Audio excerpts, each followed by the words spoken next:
बच्चों, बहुत बहुत बहुत स्वागत है हमारी ऑडियंस का, हमारे बच्चों का, हमारे से प्यारे से स्टूडेंट्स का इस ब्यूटीफुल चैनल में जिसका नाम है एडो लॉन्चर। बच्चों, आज हम एक नया चैप्टर स्टार्ट करने वाले हैं जिसका नाम है कौन सा? Quadratic equation. अब क्वाड्रेटिक इक्वेशन ये बहुत बच्चों को एक बहुत ज्यादा दुख देता है। बहुत सारे बच्चे इसको क्वाड्रेटिक इक्वेशन को देख के बहुत सारे बच्चे क्वाड्रेटिक इक्वेशन को देख के सैड हो जाते हैं। सर, हमें क्वाड्रेटिक इक्वेशन तो आता नहीं है। डोंट वरी, एडू लॉन्चर के साथ आपका बहुत भला होगा। और एडू लॉन्चर के जो सर है वो बहुत अच्छे हैं, बच्चों को अच्छे अच्छे ट्रिक्स में सिखाएंगे। चलिए, साथ में बने रहिए और सीखते रहिए। कोई भी डाउट आए, कुछ भी आए, कुछ नहीं समझे, आप कमेंट कर लीजिए, आपको सारी चीजें मैं रिप्लाई करके बता दूंगा। तो क्वाड्रेटिक इक्वेशन का इंट्रोडक्शन देखना है हमें।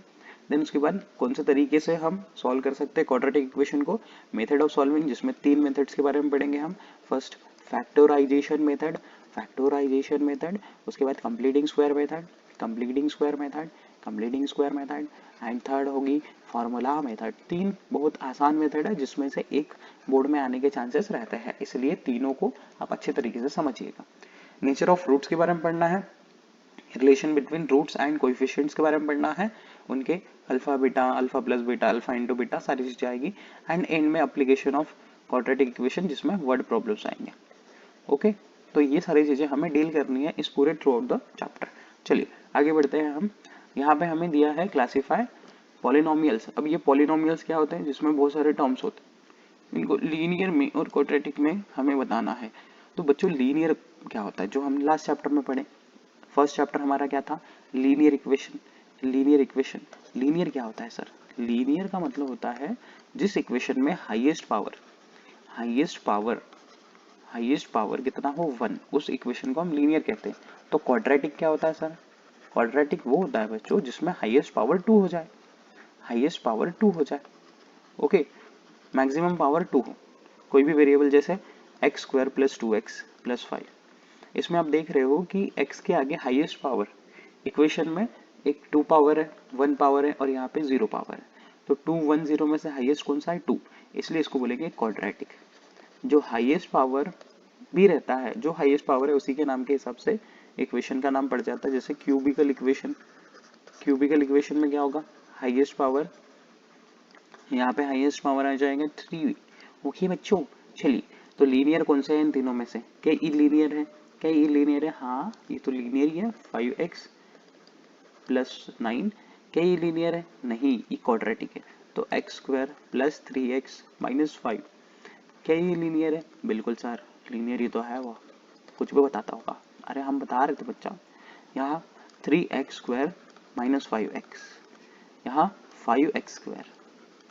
और अगर हम देखें बच्चों, ये है बाइनोमियल मतलब 2 टर्म आ गए। बाइनोमियल मतलब 2 टर्म आ गए। ई भी है बाइनोमियल क्योंकि 2 टर्म आ गए। ई है ट्रिनोमियल नहीं है ट्राइनोमियल 3 टर्म आ गए। 1 2 3, 1 2 3। यहाँ पे कितने टर्म है? 2 टर्म, तो बाइनोमियल। और यहाँ कितने टर्म है? सिंगल, तो ये हो जाएगा मोनोमियल। हमारी तरह, आपकी तरह सिंगल बच्चों। ठीक है, now equate the quadratic polynomial to 0 and study the equation we get. अब हमें इसको इक्वेट करना है 0 से, मतलब हर बार क्वाड्रेटिक इक्वेशन के इक्वल में हम लगाएंगे 0 और उसको स्टडी करना है। सच टाइप ऑफ इक्वेशन, इसी तरीके की इक्वेशन को हम क्वाड्रेटिक इक्वेशन कहते हैं। क्वाड्रेटिक पॉलिनोमियल्स में जब इक्वल टू 0 आ जाता है, क्योंकि इक्वेशन मतलब क्या होता है बच्चों? इक्वेशन मतलब क्या होता है? इक्वेशन मतलब जहाँ पे इज इक्वल टू हो और उसकी दो साइड्स हो, एक हो इसकी LHS और दूसरी हो इसकी RHS। तो अगर हम क्वाड्रेटिक पॉलिनोमियल को इक्वल टू लगा देते हैं, इक्वल टू लगा के 0 कर देते हैं, तो ई पूरा बदल जाएगा क्वाड्रेटिक इक्वेशन मामा। ठीक है बच्चा लोग, ठीक है बच्चा पार्टी, इसको लिख लीजिएगा। हम बढ़ते हैं आगे। बुर बुर बुर। चलिए, लेट्स रिकॉल मतलब ये पिछले साल के रिलेटेड कुछ होगा, इसको हम समझते हैं। अगर नहीं समझता है तो देख लीजिएगा अच्छे से। देखो क्या बोल रहे हैं, 2 इक्वेशन है, x² + 3x - 5, 3x² - 5x, और तीसरा भी है 5x²। Right the polynomials in index form. अब ये इंडेक्स फॉर्म क्या होता है, इंडेक्स फॉर्म ऑफ पॉलिनोमियल हमें डिक्रीजिंग पावर में लगाना पड़ेगा। जैसे यहाँ पे 2 है तो फिर यहाँ पे पावर 1 और फिर यहाँ पे 0, नंबर के आगे आप x टू द पावर 0 समझ सकते हो और पावर उसका कितना रहेगा 0, फिर 2 फिर 1 और कोई है ही नहीं मतलब 0 और यहाँ पे 5x²। तो जब भी कोई टर्म नहीं रहा वहाँ पे आप 0 लगा देना। जैसे लास्ट टर्म नहीं है वहाँ पे हम क्या लगा देंगे 0। क्लियर। और क्वाड्रेटिक इक्वेशन में मैं बताना चाहूंगा बच्चों आपको कि पहले टर्म को हम बोलेंगे इस पूरे चैप्टर में, through out the chapter, square term. इसको बोलेंगे हम मिडल टर्म, ताकि हमारे बहुत सारी चीजें देखना इजी लगने लगी। स्क्वायर टर्म, मिडल टर्म, और ये रहेगा लास्ट टर्म बोल सकते हो, या फिर कांस्टेंट बोल सकते हो। इन तीनों को आप अच्छे तरीके से याद रखिए, क्योंकि जब भी मैं पढ़ाऊंगा तो इन तीनों वर्ड्स को यूज करूंगा, जिससे आपको समझने में बहुत आसान होगा। इनका हम नामकरण कर देते हैं स्क्वायर टर्म, इनका नामकरण मिडल टर्म क्योंकि बीच वाला है ये बचुआ, इनका नाम कर देते हैं लास्ट टर्म छोटका बचुआ या फिर कांस्टेंट। ठीक है। एक्स स्क्वायर के कोएफिशिएंट तीनों में आपको लिखना है। यहाँ एक्स स्क्वायर के आगे कुछ भी नहीं है तो सबका मालिक 1। यहाँ एक्स स्क्वायर के आगे कितना है 3, तो 3। यहाँ एक्स स्क्वायर के आगे तो 5 है, कितना है 5। Coefficient of x are, x के कोएफिशिएंट यहाँ कितना है 3, यहाँ एक्स के आगे कितना है 5, हट बुड़बक 5 लिखबा, यहाँ कितना है -5। तो बहुत सारे बच्चे क्या करते हैं साइन के साथ नहीं लिखते। देखिए साइन के साथ यहाँ भी लिखा गया है, अगर प्लस है तो साइन देने की जरूरत नहीं पड़ती है, लेकिन माइनस है तो ये तो जरूरी हो गया माइनस देना। ठीक है। तो आप जब भी माइनस दिखे तो माइनस को लिखना। जैसे यहाँ -5 है तो आप -5 लिखोगे। यहाँ कितना आ गया एक्स का कोएफिशिएंट यहाँ पे 0। नेक्स्ट कांस्टेंट टर्म्स, यहाँ कितना है 5 है, नहीं -5 है। यहाँ कितना है 0 और यहाँ कितना है 0। Here constant term of second and third polynomial is 0। Second और थर्ड का कांस्टेंट टर्म कितना है 0। Okay clear. चलिए आगे बढ़ते हैं। Standard form of quadratic equation simple, ax² + bx + c। इसको कहते हैं standard form of quadratic equation. सभी टर्म्स, इसका स्क्वायर टर्म, इसका बच्चल, मिडल वाला बच्चा लोग और कांस्टेंट वाला बच्चा लोग, पिछू वाला बच्चा लोग, तीनों जीरो के एक ही साइड चाहिए। इसी चीज को हम क्या कहते हैं बच्चों, standard form of quadratic equation. ठीक है। ए बी सी, इसमें से ए बी सी ये रियल नंबर्स रहेंगे, ये 0 नहीं हो सकते। और स्पेशली देखिए ए बी सी में से बी और सी 0 हो सकता है, लेकिन ए कभी भी 0 नहीं होगा। क्यों सर, ऐसा क्यों हुआ है कि बी और सी को हम 0 बोल रहे हैं लेकिन ए को 0 नहीं बोल रहे हैं? ई भेदभाव क्यों बेचारा ए के साथ में और बी सी के साथ में? बिकॉज बच्चों अगर a इज इक्वल टू 0 हो गया, if a is equal to 0 तो आप 0 पुट करो, 0 into x square, 0 into x square कितना हो जाएगा 0, तो क्या बचेगा bx + c और e हो जाएगा लीनियर इक्वेशन। तो आप नोट कर लेना, अगर a की वैल्यू हमने 0 पुट कर दी गलती से तो ये बन जाएगा कौन सा इक्वेशन, लीनियर इक्वेशन। चलिए नीचे कुछ सवालात, हमारे साथ सवालात और जवाबात का सिलसिला शुरू होता है। तो इसको standard form of quadratic equation में करते हैं। पहले ये कितना हो जाएगा y² - 2y + 7 = 0। e हो जाएगा x² + 2x, कांस्टेंट टर्म नहीं है तो 0 = 0। a का वैल्यू 1, यहाँ b का वैल्यू कितना है 2, हट बुड़बक -2, अभी तक नहीं समझा। और c का वैल्यू कितना है 7, यहाँ a का वैल्यू 1, b का वैल्यू 2, c का वैल्यू 0। क्लियर। Table complete. चलिए आगे बढ़ते हैं हम। नेक्स्ट है decide which of the following are quadratic equations. तो देखिए इनमें से क्वाड्रेटिक है या नहीं ये आपको डिसाइड करके बताना है। और इसमें कुछ मैं अपने क्वेश्चंस भी लूंगा ताकि आपको और क्लियरली समझ जाए कि क्वाड्रेटिक कैसे पहचानते हैं। क्वेश्चन है फर्स्ट वाला, 3x² - 5x + 3 = 0। अब ये क्वाड्रेटिक है या नहीं है तो ये तो हमें इसके जनरल फॉर्म में दिख रहा है, तो यहाँ पे लिखेंगे comparing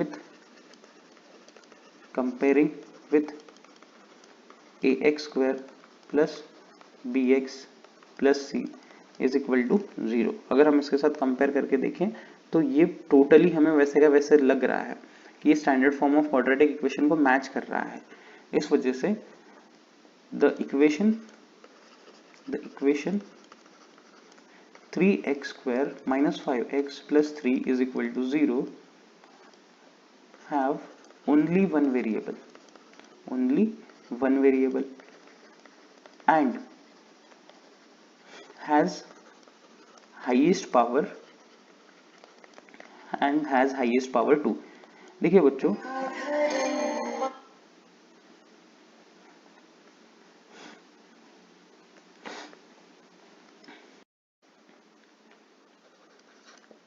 L plus 2 and L minus 5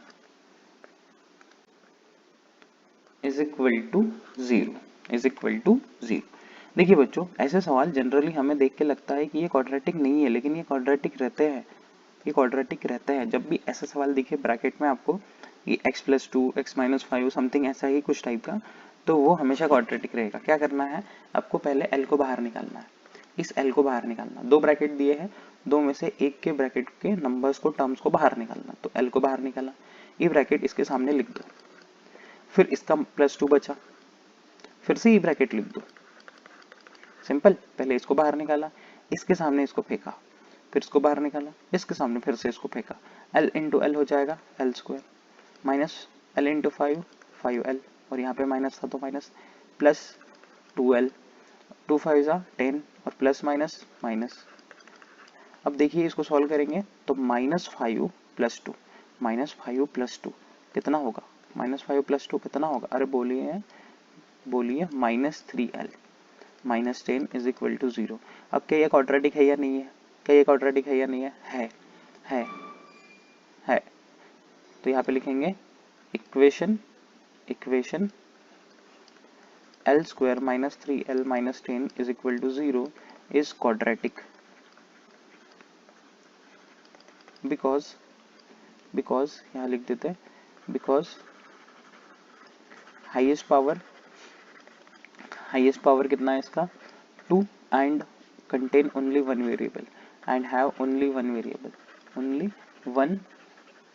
variable। Okay clear. अब कुछ क्वेश्चंस मैं अपने तरफ से देना चाहूंगा ताकि आपको कभी प्रॉब्लम ना हो इसमें।